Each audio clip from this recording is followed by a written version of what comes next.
Let me just explain in 2 minutes the Ukraine war. This is not an attack by Putin on Ukraine in the way that we are told every day. This started in 1990. James Baker III, our Secretary of State, said to Mikhail Gorbachev, NATO will not move 1 inch eastward if you agree to German unification. The U.S. then cheated on this, already starting in 1994, when Clinton signed off on a plan to expand NATO all the way to Ukraine. This is when the so-called neocons took power. The expansion of NATO started in 1999 with Poland, Hungary, and Czech Republic. Then the U.S. led the bombing of Serbia in 1999. That was a use of NATO to bomb a European capital, Belgrade, 78 straight days to break the country apart. The Russians didn't like that very much.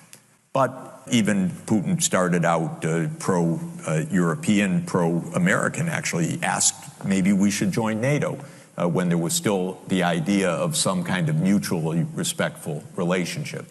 9/11 came, then came Afghanistan, and the Russians said, yeah, we'll support you. We understand to root out terror.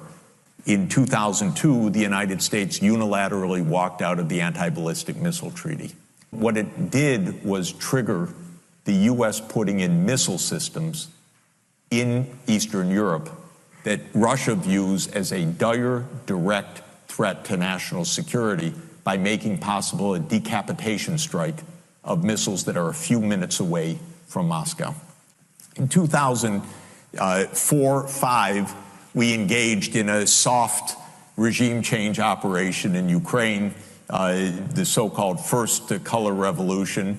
But in 2009, Yanukovych won the election, and he became president in 2010 on the basis of neutrality for Ukraine. So in February 22nd, 2014, the United States participated actively in the overthrow of Yanukovych.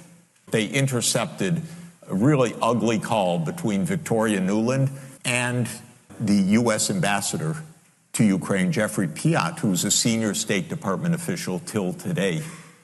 And they talked about regime change. So they made the new government. The U.S. then said, okay, now NATO's really going to enlarge. And Putin kept saying, stop. You promised no NATO enlargement. Estonia, Latvia, Lithuania, Bulgaria, Romania, Slovakia, Slovenia, 7 more countries in the not 1 inch eastward. On December 15th, 2021, Putin put on the table a draft Russia-U.S. security agreement. The basis of it is no NATO enlargement. The special military operation started, and 5 days later, Zelensky says, okay, neutrality. And then the United States and Britain said, no way. You guys fight on. We got your back. We don't have your front. You're all going to die. But we got your back. That's 600,000 deaths now of Ukrainians since Boris Johnson flew to Kyiv to tell them to be brave. Absolutely ghastly. We have to understand we're not dealing with, as we're told every day, with this madman like Hitler. This is complete bogus, fake history that is a purely PR narrative of the U.S. government. We're playing games here. So, God forbid a nuclear power comes at us. I don't know what's going to happen. But we came at them.